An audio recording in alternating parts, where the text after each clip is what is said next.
Bismillahirrahmanirrahim. Assalamualaikum warahmatullahi wabarakatuh. Alhamdulillahirabbil alamin wa bihi nasta'inu ala umuri dunya waddin wa sallallahu ala nabiyyina Muhammadin wa ala alihi wa sahbihi wa man ihtada bihudahu ila yaumiddin. Amma ba'du. Kembali kita bersyukur kepada Allah Subhanahu wa taala yang dengan segala karunia dan nikmatnya kita masih diberi kesempatan untuk bisa menghirup udara di detik ini, di menit ini, di hari ini, sehingga apa yang Allah berikan kepada kita tersebut bisa kita manfaatkan, bisa kita gunakan untuk terus menambah pundi-pundi amalan kebaikan kita, pundi-pundi bekal kita untuk menghadap Allah Subhanahu wa taala nanti pada hari kiamat. Kemudian tidak lupa salawat serta salam kepada Nabi kita Nabi Muhammad sallallahu alaihi wasallam yang telah berjuang dengan sekuat tenaga menjelaskan kepada kita semua wahyu yang disampaikan oleh Allah Subhanahu wa taala, walaupun banyak terjadi pertentangan dari kaumnya. Banyak terjadi pertentangan dari musuh-musuh Allah Subhanahu wa taala, tapi beliau tidak pernah gentar, tidak pernah takut untuk menyebarkan amanah wahyu yang disampaikan oleh Allah melalui malaikat Jibril kepada beliau alaihi salatu wassalam. Pada kesempatan kali ini kita akan melanjutkan pembahasan terakhir kita di halaman 66, yaitu faslun fil amri bitta'ahudil Qur'an wa tahdhiri min ta'ridihi lin nisyan. Ini hanya menyisakan beberapa paragraf saja. Jadi di pasal ini adalah perintah, anjuran untuk menjaga Al-Quran, menjaga hafalan Al-Quran. Ini ada perintah untuk menjaga hafalan. Jangan sampai sudah hafal Al-Kafirun tapi terus dilupakan. Nanti ada ancamannya sendiri. Fatahdzir dan waspada, min ta'ridihi lin nisyan. Lupa, waspada dari lupa dari lupa menghafal Al-Quran. Nah, dalilnya apa? Dalilnya adalah dari hadis dari Abu Musa Al-Asy'ari radhiyallahu taala anhu. Nabi sallallahu alaihi wasallam bersabda, "Ta'ahadu hadzal Qur'an." Ulang-ulangilah Al-Quran ini. Kenapa harus diulang? Fawalladzi nafsu Muhammadin biyadihi. Demi zat yang jiwa Muhammad berada di tangannya, yaitu demi Allah Subhanahu wa taala. Lahu wa asyaddu tafallutan. Sesungguhnya Al-Quran itu sangat cepat atau lebih cepat lepas, asyaddu tafallutan, lebih cepat lepas daripada minal ibil fi uquliha, daripada unta yang berada di dalam ikatannya. Kalau unta itu dia lepasnya gampang, jadi mudah untuk melepas ikatan talinya. Dan hafalan Al-Quran itu sangat mudah sekali untuk dilupakan. Sudah menghafalnya mati-matian, satu lembar bisa berapa jam antum? Satu lembar itu, satu halaman berapa? Setengah jam bisa? Bisa, setengah jam di setoran bisa, tapi besoknya lupa. Itu butuh butuh kebiasaan sebenarnya. Butuh kebiasaan agar hafalan kita itu awet dan kuat. Dengan cara apa? Dengan cara murojaah. Murojaahnya kapan? Murojaahnya ketika kita sedang sholat, sholat sunnah itu kita baca murojaah. Misalnya hari ini juz 1, atau pekan ini juz 1, pekan depan juz 2, seterusnya gitu. Diulang-ulang. Biar apa? Biar hafalan antum nggak hilang. Kalau nggak seperti itu, jadi dengan menghafal Al-Quran kita itu jadi terpacu untuk melakukan ibadah yang lain. Kenapa? Karena Kalau kita menghafal Al-Quran kan otomatis hafalannya tambah. Kita butuh apa? Kita butuh murojaah agar hafalan kita itu enggak hilang. Dan salah satu metode untuk murojaah yang sangat manjur adalah dengan apa? Dengan membacanya di dalam sholat. Milih sholat malam atau mungkin sholat sunnah, itu dilama-lamakan di situ untuk murojaah Al-Quran. Nah, kemudian hadis yang lain dari sahabat Ibnu Umar radhiyallahu taala anhuma, Nabi mengatakan innama masalu sahibil Quran, sesungguhnya permisalan penghafal Al-Quran itu seperti apa? Kamasalil ibilil muaqqalah, ya, seperti pemilik unta yang atau seperti unta yang terikat, ya. In ahada 'alaiha amsakaha, kalau dia jaga maka dia akan langgeng, ya. Wa in atlaqaha dhahabat, tapi kalau dia biarkan maka akan pergi itu hafalan, pergi itu untanya. Jadi harusnya apa? Harus dijaga, ya. Harus dijaga biar hafalan kita itu selalu berada di benak kita. Kemudian hadis yang lain, ini cuma hadis saja ya. Dari Anas bin Malik radhiyallahu taala anhu, Nabi mengatakan uridat alayya ujuru ummati. Ya, ini hadis tentang ancaman bagi orang yang sengaja melupakan hafalan Al-Quran. Padahal mungkin di pondok dulu sudah hafal 15 juz, ya, tapi ketika keluar dari pondok hilang semua. Ada ancamannya sendiri. Apa itu? Lihat. Telah ditampakkan kepadaku pahala-pahala umatku. Ini pahala-pahala, ya, ganjaran-ganjaran itu semuanya ditampakkan oleh Allah kepada Nabi sallallahu alaihi wasallam. Hattal qadah yukhrijuhar rajulu minal masjid, sampai yang paling kecil. Ya, apa itu? Yang paling sepele sampai qadah. Qadah itu butiran debu, ya, debu yang yukhrijuhar rajulu, yang dikeluarkan oleh seseorang dari masjid. Jadi walaupun hanya debu kecil, atau mungkin ada sobekan kertas, atau ada, kalau di masjid kita itu ada apa? Sarang burung itu, ya. Ada sarang burungnya. Nah, itu berpahala di sisi Allah Subhanahu wa taala. Ya, kalau membersihkan masjid, mengeluarkan kotoran dari masjid itu saja berpahala, berarti lawannya kalau mengotori masjid pahala atau dosa? Ya, berdosa. Lihat, ya, mengeluarkan debu saja kecil, ya, kecil banget, itu berpahala. Berarti kalau sampai mengotori masjid, ya, misalnya buang apa biasanya?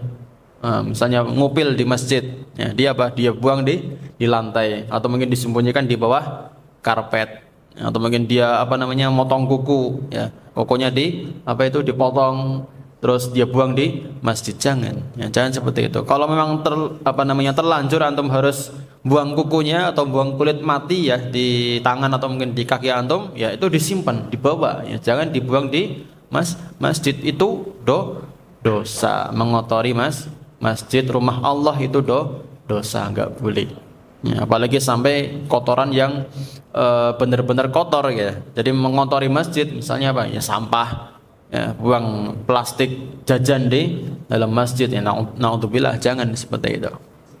Atau mungkin mengotorinya dengan rambut kita yang rontok. Ada rambut kita rontok, diambil, ya, ambil. Begitu juga kepedulian kita, ya.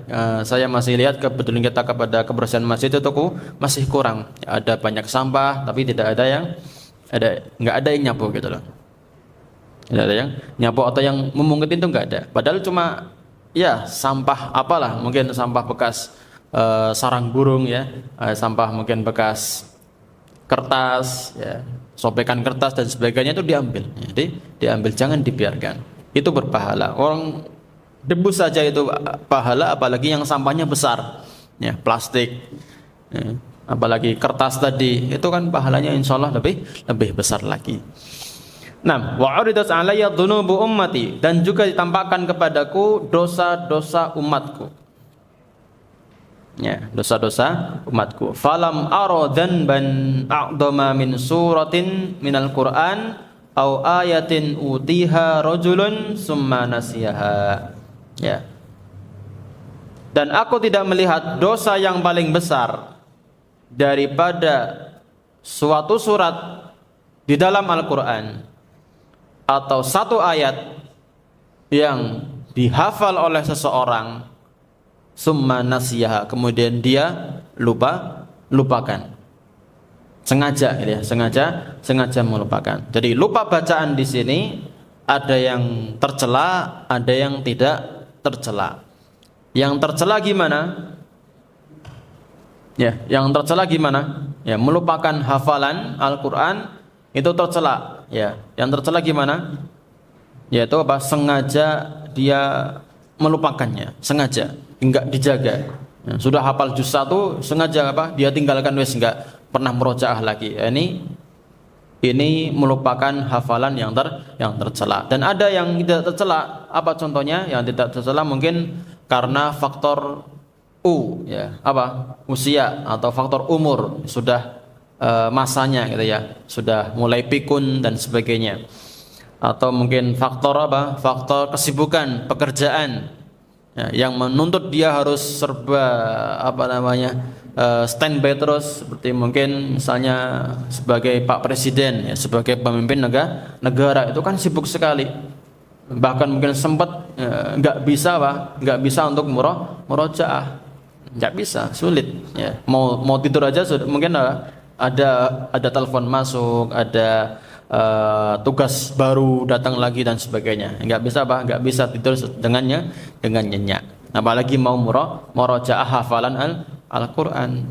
Mungkin dulu ya, misalnya seorang presiden hafal surat Asy-Syams misalnya, tapi ketika jadi presiden karena kesibukannya dia mungkin nggak sempat murojaah, akhirnya nggak hafal lagi, dan itu tidak tercela. Kenapa? Karena ada maslahat yang lebih besar, yaitu mengurus rakyatnya, mengurus negara, nggak ada kaum muslimin. Kemudian hadis yang terakhir dari bab ini dari Sa'ad bin Ubadah, Nabi SAW mengatakan, man qara al-Quran summa nasiyahu. Ini ancaman lagi bagi orang yang meninggalkan hafalan Al-Quran ya. Barang siapa hafal Quran summa nasiyahu, kemudian dia lupakan, laqiyallaha azza wa jalla yaumal qiyamah, maka nanti dia akan berjumpa dengan Allah Subhanahu wa taala pada hari kiamat. Kondisinya gimana? Wa huwa ajdzam, kondisinya dia tertimpa penyakit kusta. Tahu kusta ya? Tahu kusta enggak? Penyakit kulit atau yang jari-jari rontok itu apa namanya? Yang jari-jarinya itu rontok itu apa? Apa sih? Ada kusta, satunya apa? Lepra ya. Kusta atau lepra itu, antara itulah. Yang jadi apa? Jari-jarinya itu rontok. Ya, kalau sudah sampai parah. Lepas bukan luka lagi, lepas itu jarinya. Nah untuk billahi min dzalik. Itu wabah ya, wabah. Nah, selanjutnya yang berikutnya adalah bab tentang fi man nama an wirdihi ya. Ketika seseorang ketiduran, ketika seseorang itu lupa membaca wiridnya. Apa itu wirid? Wirid itu ya sesuatu yang biasa dia baca. Nah, sesuatu yang biasa dibaca, misalnya ketika mau tidur dia biasa membaca surat Al-Baqarah misalnya. Itu berarti wirid dia. Atau suka membaca surat An-Naba ketika mau tidur, yaitu wirid dia, atau Al-Mulk dan sebagainya. Nah, faslun ya. Yang pertama, dari sahabat Umar bin Khattab radhiyallahu taala anhu, Nabi sallallahu alaihi wasallam bersabda, "Man nama an hisbihi minal laili aw an syai'in minhu," barang siapa lupa atau tertidur di malam hari sehingga dia tidak sempat membaca hisbinya. Apa itu hisbi? Ya, di sini bacaan yang biasa dia baca. Ya, wirid-wirid, zikir-zikir yang biasa dia baca. Ya, tapi ternyata dia mungkin kecapean sehingga ketiduran.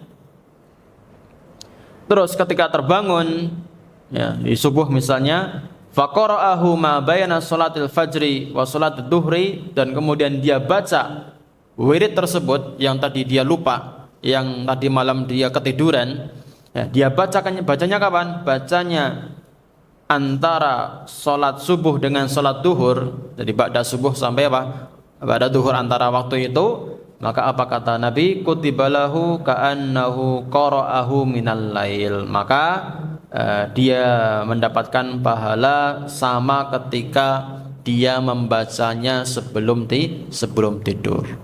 Dihukumi sama. Jadi dari sini kita bisa ambil faidah bahwa ketika seseorang itu lupa mengerjakan amalan yang biasa dia rutinitaskan, ya, yang biasa dia lakukan, lupa, ya, maka nanti pahalanya sama. Contohnya apa? Biasa dia misalnya dia biasa sholat jamaah, nggak pernah putus gitu ya.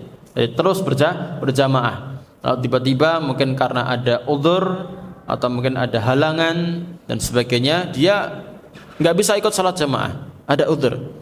Maka nanti dia tetap ditulis ikut sholat berjamaah, pahalanya sama. Atau mungkin puasa sunnah, ya, dia sering puasa Senin Kamis, tapi qadarullah ketika di hari Senin dia sakit sehingga tidak bisa puasa. Tapi dengan catatan ini apa? Memang ini rutinitas dia, Senin Kamis nggak pernah bolong, ya. Bolong mungkin ya karena sakit, ya, maka walaupun dia sakit nggak puasa, dia tetap mendapatkan pahala puasa Senin Kamis. Kenapa? Karena itu sudah menjadi rutinitas dia. Begitu juga tadi baca zikir, baca wirid ketika sebelum tidur. Biasanya baca doa sebelum tidur, atau mungkin biasanya baca surat-surat tertentu, ya, 3 qul, ayat kursi dan sebagainya. Dia lupa, maka dia tetap ditulis pahalanya sama seperti biasanya yang dia lakukan, rutinitas yang dia lakukan, karena rutin dia lakukan, ya. Adapun terhalang itu kan berarti ada udzur, berarti dimaafkan oleh Allah Subhanahu wa taala. Dari Sulaiman bin Yasar, qala Abu Usaid radhiyallahu taala anhu, ya, nimtu al-barihah an wirdi hatta asbahtu, ya, kata Abu Usaid, aku itu tertidur tadi malam. Al-barihah itu artinya apa? Tadi malam. Jadi misalnya pagi tadi untuk nanti pagi untuk mengatakan fil barihah, ya, tadi malam gitu. Fil barihah apa, misalnya saya makan akal tu dajjaj, misalnya aku makan ayam. Jadi bukan fil lail, tapi fil barihah, tadi malam. Nah, dari Abu Usaid ini tertidur tadi malam sehingga tidak membaca wirid-wiridnya, ya. Hatta asbahtu, sampai pagi, sampai subuh tertidur, ya, kecapean mungkin. Falamma asbahtu, kemudian ketika di pagi harinya, istarja'tu, aku baca ulang, ya, baca ulang, ya, baca ulang wiridku tersebut. Apa wirid beliau di sini? Wa kana wirdi surat al-Baqarah, ya, wiridku sebelum tidur itu adalah membaca surat Al-Baqarah. Berapa juz? Kuat nggak itu? Ya, insyaallah, ya, kalau dirutinitaskan insyaallah itu, ya, kuat. Yang penting kan ya, dikit-dikit dulu, dikit-dikit, mungkin 1 juz, ya.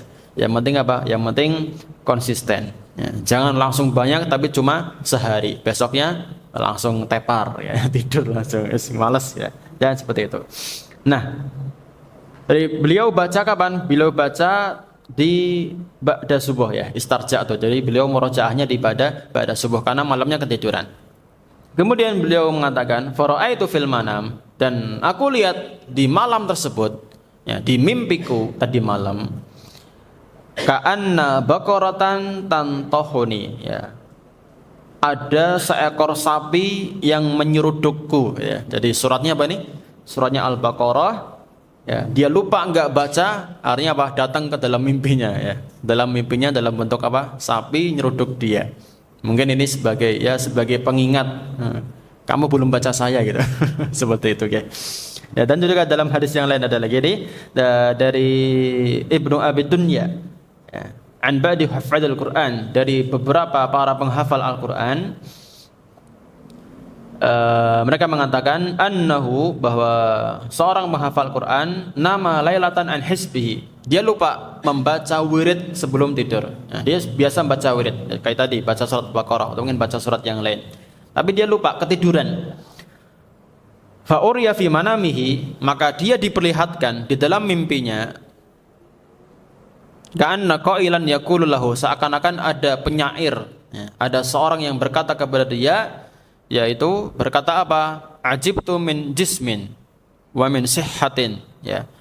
Aku itu, atau betapa herannya aku, ya, ajibtu, betapa herannya aku dari jism, dari sebuah tubuh, wa min sihhatin, dan dari kesehatan seseorang, wa min fata, dan dari seorang pemuda yang apa? Nama ilal fajr, dia tidur sampai subuh. Ya, tidur sampai subuh. Sampai subuh itu tercela atau enggak? Yang penting subuh bangun kan harusnya enggak tercela ya. Yang penting kan wajibnya kan, wajib dia ditunaikan. Tapi ini tercela bagi orang-orang yang dia tuh penghafal Quran. Ya, dia penuntut ilmu seperti kita. Itu tercela kalau tidur terus sampai subuh. Bangunlah ya, minimal jam berapa? Jam 3 bangun ya. Salat tahajud di situ. Murojaah sebentar, tidur lagi enggak apa-apa. Tapi jangan bablas sampai jam 5 malah nanti. Jadi jangan sampai apa? Gara-gara mengamalkan amalan sunnah tapi yang wajib malah ditinggalkan atau malah tidak dikerjakan secara maksimal. Wal mautu, dan sedangkan kematian, la yu'manu khotofatuhu, ya, mustahil untuk dihindari. Fi dhulmil laili idza yasri, ya, walaupun pada malam yang gelap gulita, ya, walaupun di malam yang gelap gulita. Jadi penyair ini yang muncul di mimpi penghafal Quran itu mengatakan, aku heran ya dengan orang yang mendapatkan kesehatan, mendapatkan fisik yang masih kuat, yang masih muda, dia malah tidur sampai subuh, ya, enggak bangun-bangun gitu ya. Sedangkan kematian itu enggak mungkin bisa dihindari walaupun berada di tengah malam yang gelap. Nah, kalau tadi lupa baca surat Al-Baqarah di seruduk banteng, di seruduk seruduk sapi. Kalau baca surat apa lagi? Gajah, ya, Al-Fil. Di mimpi apa enggak tahu, wallahu alam. Gitu ya. Nah, sudah. Ya, sekarang kita masuk ke inti dari kitab ini. Jadi kita sudah baca kitab ini berapa ini? Setahun ada? Belum ada setahun ya? Belum ada setahun, mungkin ya hampir setahun lah. Hampir setahun kita baru masuk ke intinya. Kalau yang kelas 10 mungkin belum ngikutin dari awal ya. Dari awal. Tapi kalau yang kelas 11, kelas 12 mungkin ngikutin dari awal. Dan ini baru masuk ke intinya. Jadi bab 6 ini halaman 70 adalah inti dari kitab ini, At-Tibyan fi Adabi Hamalatil Quran. Bab ke-6 fi Adabil Quran, yaitu adab-adab dalam membaca Al-Quran. Jadi itu intinya. Memang intinya kitab ini kan adab Hamalatil Quran, adab para pembaca Al-Quran. Nah ini adabnya ini baru kita akan bahas. Adapun sebelum-sebelumnya itu kan adab secara umum, adab guru gimana, adab murid itu gimana, adab ketika bermajlis gimana, itu kan itu semua dibahas di pertemuan-pertemuan sebelumnya. Nah, sekarang kita fokus ke inti pembahasan, yaitu adab dalam membaca Al-Quran. Hadal bab, ya, bab ini huwa maksudul kitab. Ini adalah inti dari kitab. Ya, wa huwa muntashirun jiddan, dan itu banyak sekali. Ya, banyak sekali sebenarnya. Wa ana, jadi adab membaca Al-Quran itu sangat banyak. Sedangkan beliau di sini ana usyiru ila atrafin min maqasidihi karahatal italah, dan aku hanya menyebutkan atraf saja, pokok-pokoknya saja. Tidak semuanya disebutkan. Jadi inti-intinya saja yang mana beliau sebutkan. Kenapa? Karahatal italah, takut nanti kitabnya terlalu panjang, terlalu tebal. Ini kitab antum tebal. Tebalnya karena banyak catatan kaki dan kita nggak baca.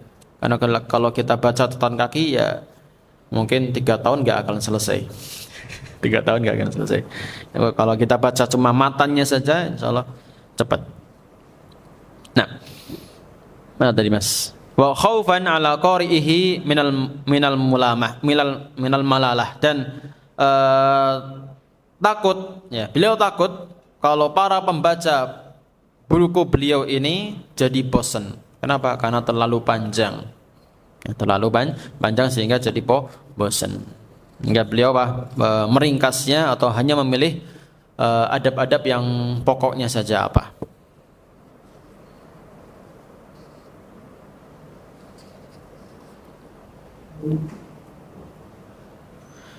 Fa'awalu dzalika, yang pertama ini sebenarnya mengulang sih, sebenarnya banyak mengulang dari adab-adab sebelumnya sehingga kita nanti agak cepat.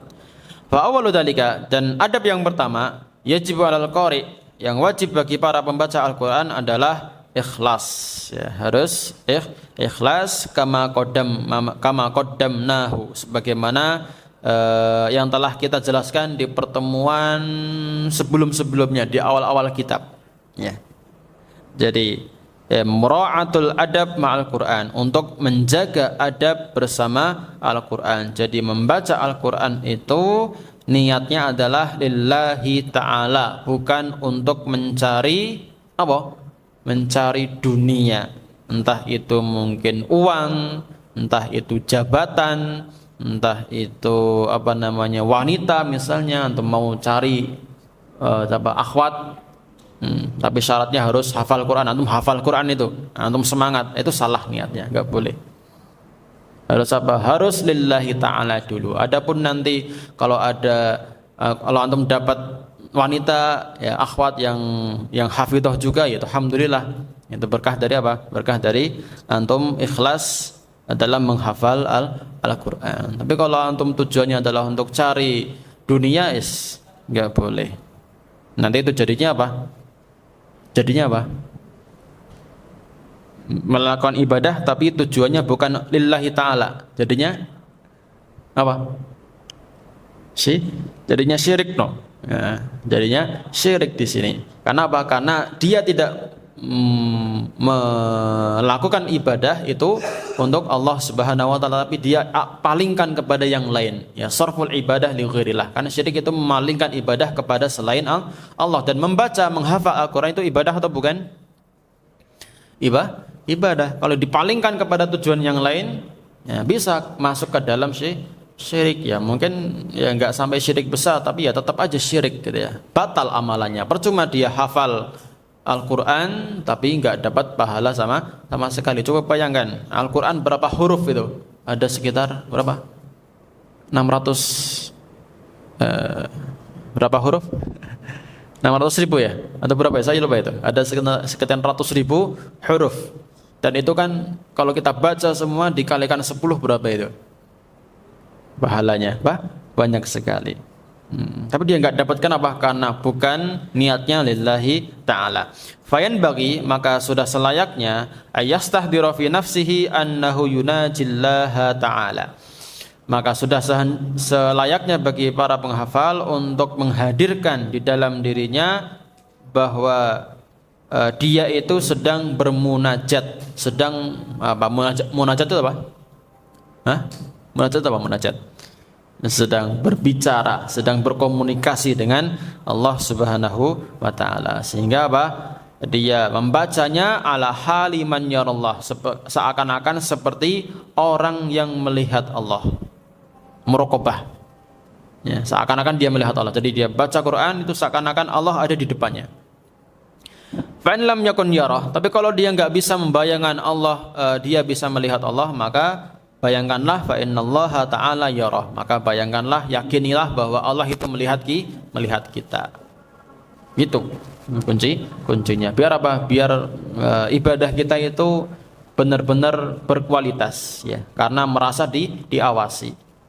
Kita aja misalnya kerja kalau diawasi oleh bos kita, diawasi oleh ustadz kita misalnya, guru kita, kerjanya jadi bagus atau enggak? Bagus sekali, ya. Tapi kalau ustadznya hilang, pergi, langsung apa? Kabur semua, ya. Nggak ada yang kerja, nggak ada yang bersih. Nah, itu kurang lebih nalarnya kayak gitu, logikanya seperti itu. Sehingga ketika kita tuh malas ibadah, ya bayangkan Allah itu melihat kita loh. Allah itu selalu mengawasi kita, sehingga kita itu jadi semangat, ya. Kenapa? Karena Allah melihat. Nah,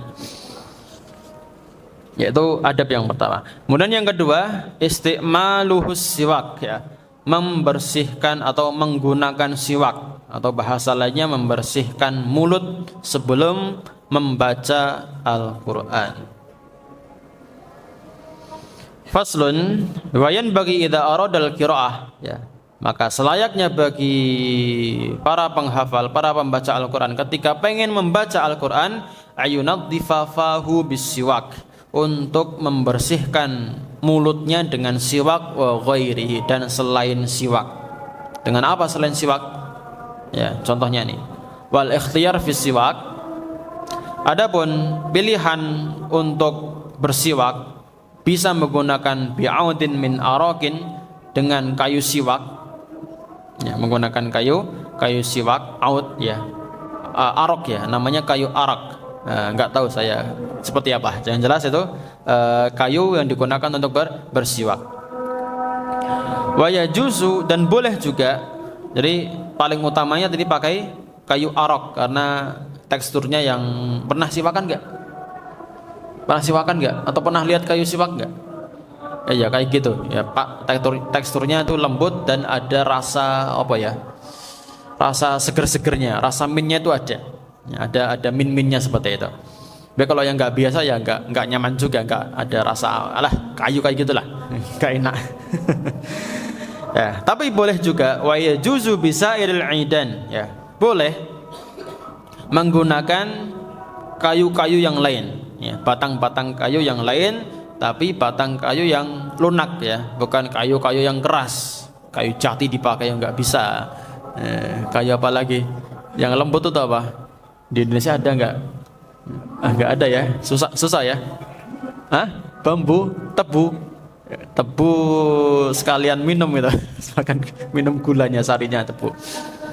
Ya, kayaknya belum menemukan. Tapi di sini dicontohkan kayu-kayu yang lain seperti apa? Wabikulli mayunatif, ya, dengan segala hal yang dapat membersihkan gigi. Contohnya di sini ada kal khirqati al khosnah, seperti menggunakan sobekan kain yang basah. Jadi pakai kain dibasahi, digosok-gosokkan ke gigi kita. Wal usnan, dan ini sejenis pohon, ya, pohon namanya pohon usnan. Ya, nggak tahu seperti apa. Nanti coba antum lihat sendiri di Google. Bahwa ditalikatan dan sebagainya. Juga termasuk di dalamnya pakai apa? Pakai, ya, pasta gigi. Boleh, pakai sikat gigi juga boleh. Nah, karena itu apa? Membersihkan gigi kita. Terus yang berikutnya wa fi husulihi bil usbu al khosnah salah satu aujuhin li ashabis Syafi'i rahimahumullah. Kemudian dalam memperoleh pahala atau tidak, ya, dapat pahala atau enggak ketika bersiwak, menggosok gigi dengan jari al-khosnah yang dibasahi dengan air, maka ada 3 pendapat, ya, ada 3 pendapat. Jadi ini pembahasan tentang apa? Pahala menggosok gigi dengan jari yang telah dibasahi itu apakah sama dengan pahala bersiwak? Paham di sini? Ya, jadi pahala menggosok gigi dengan jari, apakah sama dengan pahala menggosok gigi dengan siwak dan semisalnya? Maka di sini ada 3 pendapat di mazhab Syafi'i, karena beliau Nawawi mazhabnya Syafi'i, ya.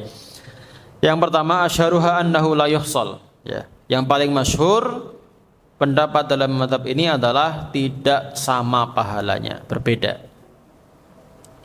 Berbeda. Wasani yuhsal. Pendapat yang kedua sama pahalanya. Pendapat yang ketiga, yuhsal in lam yajid ghairaha wa la yuhsal in wujida. Ya. Sama pahalanya ketika tidak menemukan kayu siwak atau alat siwak yang lain, ya. Dan tidak sama pahalanya ketika ada alat siwak lainnya. Misalnya ada kayu siwak tapi dia memilih pakai pakai jari, maka pahalanya berbeda. Tapi kalau nggak ada, dia sudah cari kayu siwak, nggak ada, sikat gigi nggak ada, maka pakai jari itu sudah pahalanya sama dengan memakai kayu siwak atau pakai pasta, pakai sikat gigi. Dan bersiwak ini juga ya punya kelebihan tersendiri dan bisa membersihkan gigi kita dari bau tak sedap, terus dari sisa-sisa makanan, dan juga itu termasuk menghidupkan sunnah. Teman-teman mungkin pernah mendengar cerita dulu ya, para sahabat ketika berperang ya, pernah terjadi ya peperangan, kemudian kok nggak menang-menang ya, nggak menang-menang perang ini. Jadi kan ketika berperang itu kan harusnya bisa dikalkulasikan, ini dengan pasukan sekian, dengan perbekalan sekian, dengan keahlian yang kita miliki, ini harusnya bisa segera menang ya, 2 hari 3 hari menang. Ini kok sudah lama sekali nggak menang-menang, kenapa ini? Ada masalah apa? Dicari, ternyata apa? Ternyata kita itu belum bersiwak. Kita belum bersiwak. Akhirnya apa? Akhirnya diutuslah beberapa orang untuk mencari kayu siwak. Dapat kayu siwak, kemudian dipotong-potong ya, potong-potong, terus dibagikan kepada pasukan, kemudian mereka bareng-bareng ya bersama-sama siwakan, ya, bersiwak. Terus dan kebetulan pada waktu itu ada mata-mata dari pihak musuh yang melihat, terus kaget ini. Lagi apa? Dikira apa? Lagi makan kan? Lagi makan kayu atau mungkin dibantu sama jin gitu ya, dibantu sama jin. Ini kok malah makan kayu. Akhirnya apa? Dia lapor ke pimpinan pasukannya dan mengatakan sesungguhnya orang yang kita lawan itu mereka itu dibantu sama jin ya, atau mereka itu orangnya ganas-ganas, kayu saja dimakan gitu. Akhirnya mereka kabur itu ya, akhirnya nggak jadi perang. Itu salah satu hikmah dari faedah dari bersiwak ya, bisa mengelabui musuh gitu ya. Dikira ya, dikira lagi makan kayu, padahal cuma gosok gigi. Tapi kalau sekarang ya nggak berlaku itu ya, sudah ditembak aja pakai senapan, selesaikan gitu ya. Nah,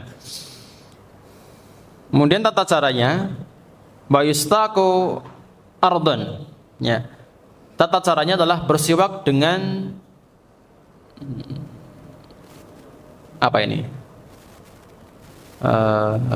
ke atas bawah gitu ya. Kayak antum sikat gigi itu yang dianjurkan sama dokter kan atas bawah ya enggak? Atau ke kanan kiri. Atas bawah ya. Dianjurkan kan atas bawah. Siwakan gitu. Jadi atas bawah. Ke atas ke bawah. Ardon itu maksudnya ke atas bawah. Mubtadi'an dimulai dari sebelah mana? Dimulai dari sebelah kanan. Gigi sebelah kanan, kemudian wayan wibihil al-ityan bis sunnah. Dia niatkan hal itu untuk melaksanakan sunnah Nabi Sallallahu Alaihi Wasallam. Jadi biar apa? Biar pahala. Karena kalau antum niatkan, misalnya nih antum gosok gigi sebelum tidur, antum hanya gosok gigi saja, nggak ada niat untuk mengamalkan sunnah Nabi Sallallahu Alaihi Wasallam, ya nggak ada pahala, cuma gosok gigi saja. Tapi kalau antum niatkan untuk menghidupkan sunnah Nabi, maka itu bernilai pahala. Ya, karena apa? Innamal a'malu bin niat. Semua amalan itu tergantung niatnya. Niat antum gimana?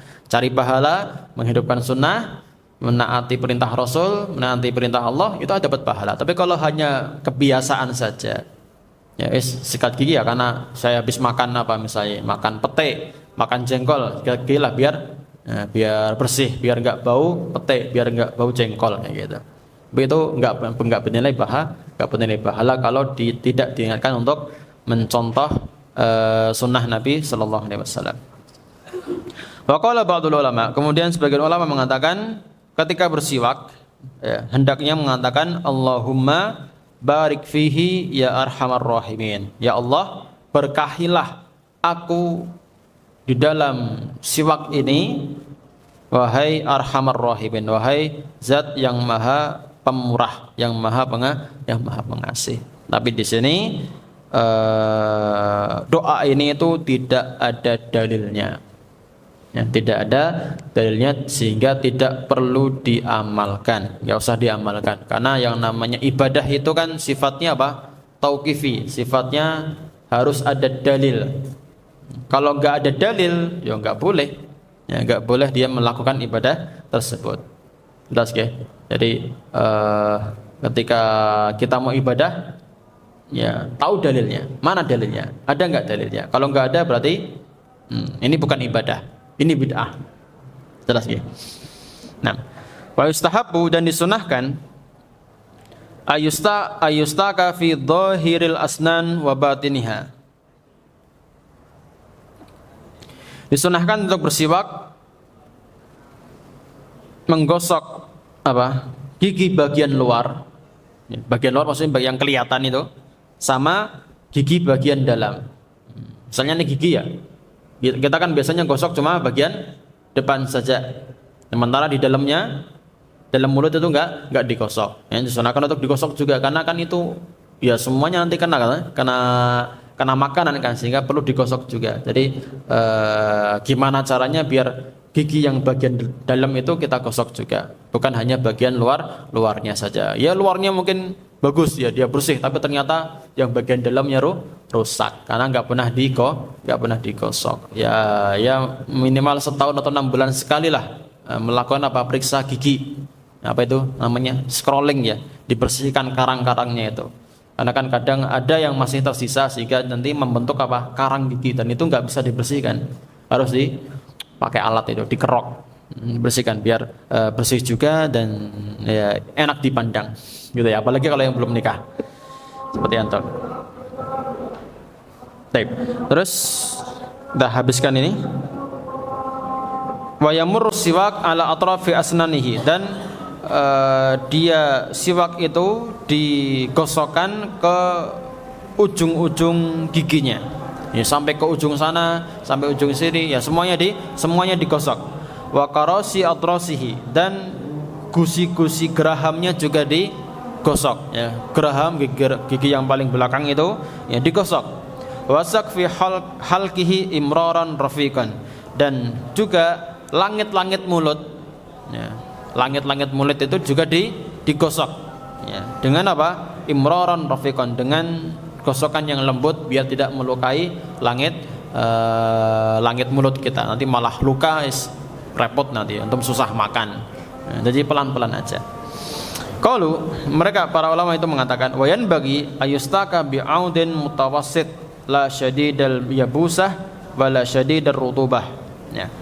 Dan hendaknya bersiwak itu menggunakan kayu siwak yang pertengahan. Jadi enggak terlalu besar, enggak muat dan juga enggak terlalu kecil, enggak bisa membersihkan dengan baik. Jadi pertengahan, la syadidal yubusah, tidak terlalu kering.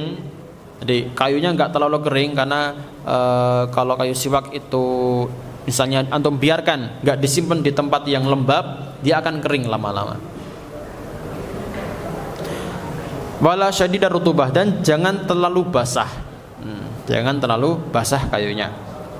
Qala fa in istadda yubsuhu layyanahu bil ma. Tapi kalau dia dapati kayu siwaknya itu sudah mengeras ya, karena enggak disimpan di tempat yang lembab, maka dia lunakkan dengan dikasih air biar lunak lagi.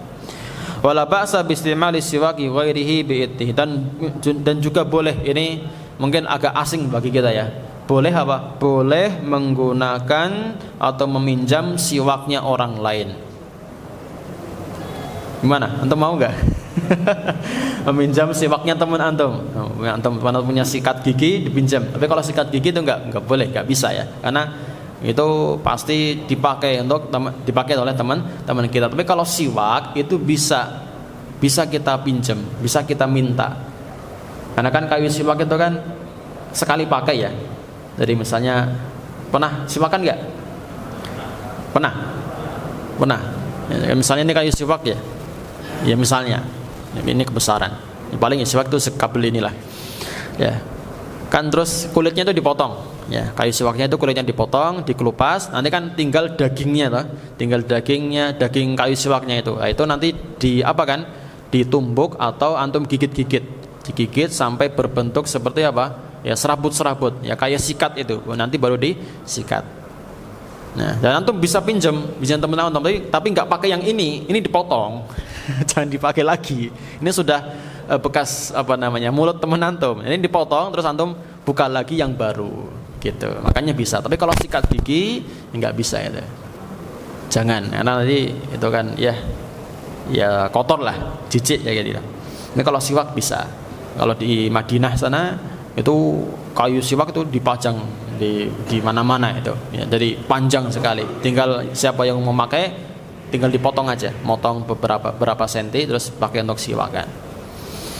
Gitu. Amma idza kana famuhu najasun. Adapun ketika mulutnya itu najis. Ini kan kita tadi bahas tentang membersihkan mulut ya ketika membaca Al-Qur'an. Nah, ketika mulutnya itu najis karena ada darah, gusinya berdarah misalnya. Darah najis atau enggak? Ya, najis. Maka fa innahu yukrahu lahu qiraatul Qur'an qabla ghuslihi, maka dimakruhkan baginya untuk membaca Al-Qur'an. Ketika apa tadi? Ketika mulutnya ada darah. Ya, entah itu dari gusi ataupun yang lain. Terus wahal yuhram, dan apakah haram? Ya.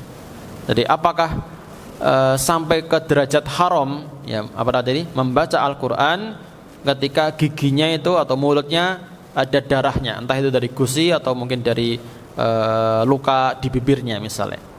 Maka di sini dalam mazhab Syafi'i yahtamilu wajhain, ada dua pendapat. Ada pendapat dan yang paling sahih, yang paling kuat insyaallah adalah la yahrum, tidak sampai haram hukumnya. Untuk apa tadi? Membaca Al-Qur'an dalam kondisi mulut itu apa? Berdarah atau ada najisnya. Najis apa di mulut itu ya paling darah toh, nggak mungkin kotoran di mulut kita ya, kotoran hewan di mulut kita kan nggak mungkin tuh. Ya, paling mentok-mentok hanya darah saja di situ, jelas ya. Tapi ya bisa juga mungkin apa namanya daging apa, dagingnya haram, daging babi ya, daging anjing, daging apa hewan-hewan yang memang haram dimakan itu kan najis lah. Nah, itu ya harus dibersihkan dulu. Harus dibersihkan terlebih dahulu. Cukup ya. Ada yang tanyakan? Nah, itu dua adab dalam membaca Al-Qur'an yang kita bahas pada kesempatan yang lain ini, yaitu ikhlas dan membersihkan mulut sebelum membaca Al-Qur'an. Nanti pada pertemuan berikutnya kita akan bahas lagi tentang menjaga kesucian ya ketika membaca Al-Qur'an. Ya, kita tutup dengan doa kafaratul majlis. Subhanakallahumma wa bihamdika asyhadu an la ilaha illa anta astaghfiruka wa atubu ilaik. Assalamualaikum warahmatullahi wabarakatuh.